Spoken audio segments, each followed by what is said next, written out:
Sudanese Sufi woman documentaries continue, and for this I would like to welcome you, the audience, having a new episode. As part of the series of trying to expose sample of Sudanese Sufi women contributions and history. However, through this journey, we uncover the lives of women, the journey of documentaries to Sudanese Sufi women. We try to uncover the lives of women whose faith and knowledge shape the spiritual, religious heart of Sudan across generations. And today, we journey together, the audience, to have an experience of an extraordinary story of a Shaykha Fatima bint Assad, a woman of Quran, fiqh, and vision, whose path of destiny define all conventions. So the audience, they have started here. Our episode will focus on handling an extraordinary story of a Sudanese Sufi woman, a woman that devoted her lives to the service of her own community through teaching, educating the girls in her own area, in that part of northern Sudan. So because of this, the audience, let us go on to honor the memory of that great lady and reflect on the extraordinary journey of this woman who followed the call of the unseen. So once again, I would like to welcome you to experience together the story life of Fatima bint Assad. Let us go.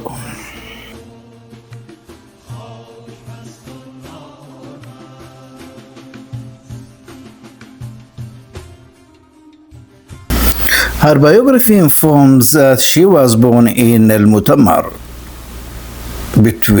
an area between Ali and Al-Mahmiya, more specifically in northern part of Sudan, in the area of Shamdi.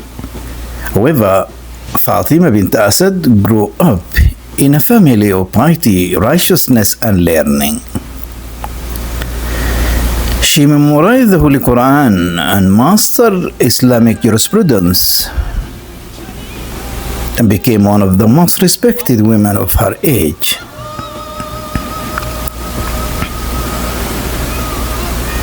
However, as a result of her bringing up in a house of righteousness, in addition of knowledge, and for herself as acknowledged scholar, she was wished,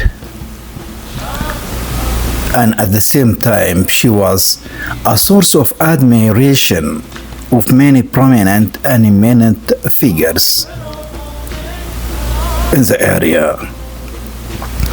So as a result, many men of standing sought her hand in marriage, yet she turned them all away, choosing instead a life of teaching and service to knowledge. So, and as we have experienced the story of Shaykha Batul al-Ghabsha, that she preferred to follow the way of austerity, asceticism, shun away with the ornament of life. Here we have another example among Sudanese Sufi women. And in our presence, as you listen and as you follow the audience, is Shaykha Fatima bint Assad. So Shaykha Fatima bint Assad, from her part, she also decided to not to join in the bond, the sacred bond of marriage. She preferred teaching, educating, serving her own community, more specifically girls, with education, and for this she refused. She rejected the idea of getting married. However, that is her own philosophy and way. And because of this, she, as I told, she focus greatly on a mission that to her thought is better than having a family to her own self.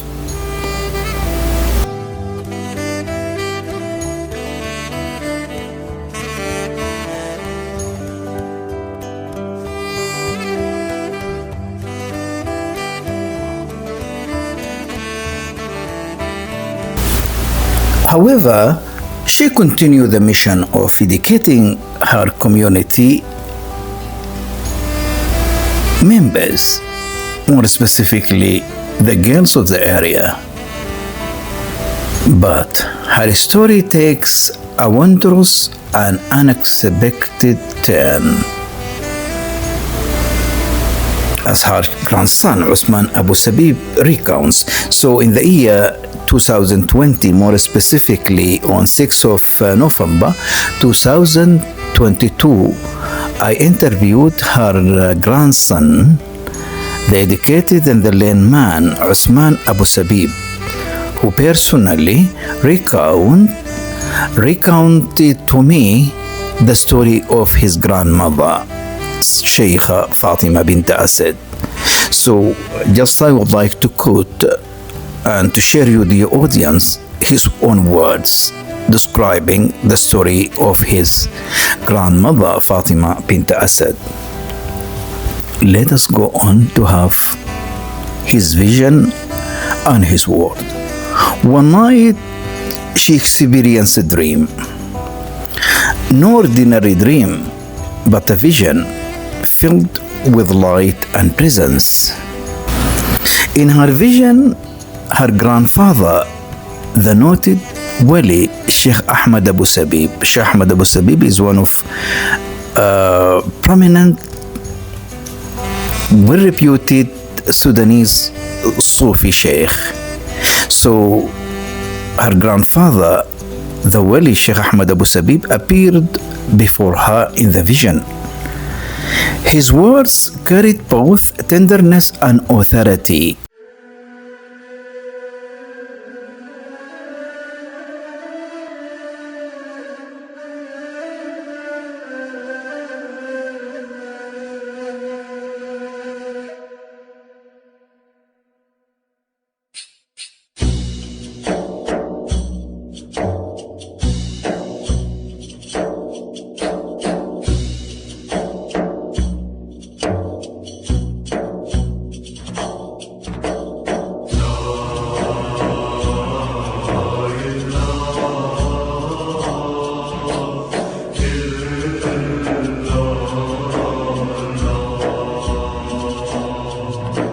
So in the dream or in the vision, the dialogue between him and her has taken place and continue. He addressed her, Fatima, my daughter, you must consent to marriage. You must consent to marriage. This is not my command alone. It is the word of those in the Hadra, the gathering of the righteous. Shaken, she replied with honesty and hesitation. But how can I accomplish this at my age? It was noting that her age at that time, she was 70 years old. 70 years old.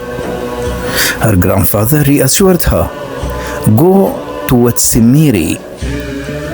He is a man of God, a wali, ahead of his time. He will guide you. Trusting the vision. Trusting the vision, Fatima set out with her servant girl to the valley where Watsimiri lived.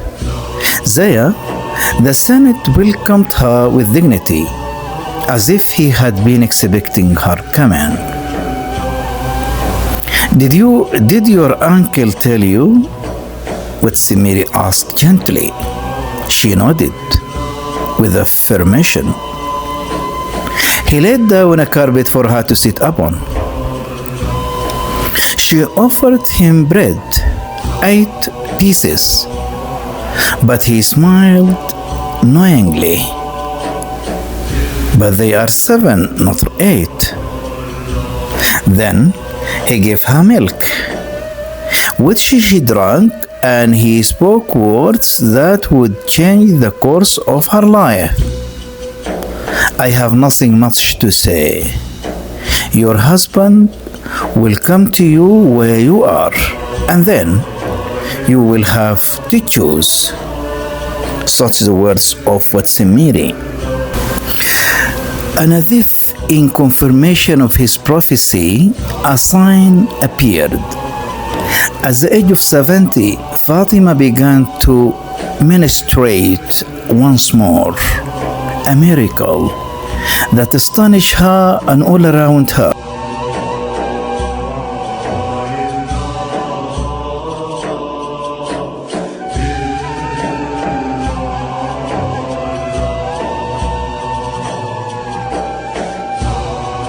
And here, the audience, I would like to remind you that we have to recall the story of Sarah, the wife of our prophet Abraham, when angels came carrying the good tidings to her that she is going to born a child. In the Holy Quran, Allah subhanahu wa ta'ala said, قالت يا ويلتا ألد وأنا عجوز وهذا بعلي شيخة إن هذا لشيء عجيب. She wondered, oh my, how can I have a child in this old age and my husband here is an old man? This is truly an astonishing thing.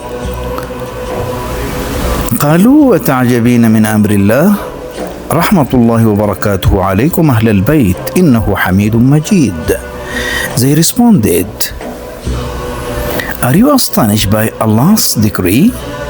May Allah's mercy and blessings be upon you, O people of this house. Indeed, He is praiseworthy, all glorious. However, nothing is impossible to Allah subhanahu wa ta'ala, for He is the creator and the ultimate reality and the ultimate creator. And because of this, it is not strange, it is not astonished that a woman at the age of 70 to give birth to children. For the real doer in the universe is Allah subhanahu wa ta'ala.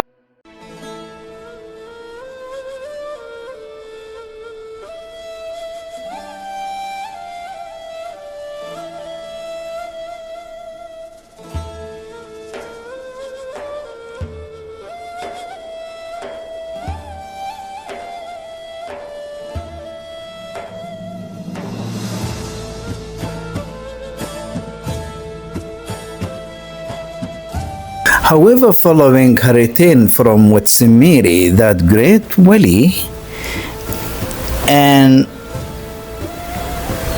resuming her mission of educating the children, and at the same time, the spirit of that miraculous event and act that has taken place to her own self, following her agreement to be engaged to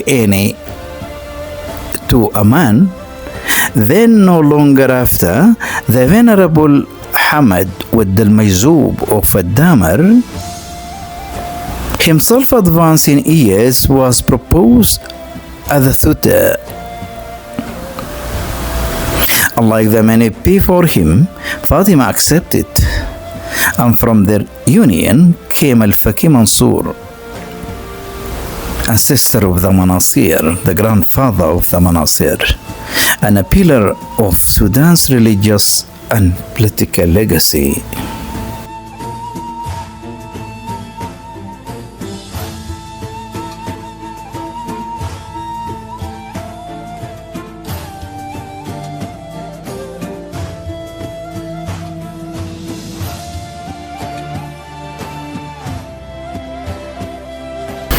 Finally, Shaykha Fatima bint Assad's story life reminds us of how the divine can intervene in the most unexpected ways.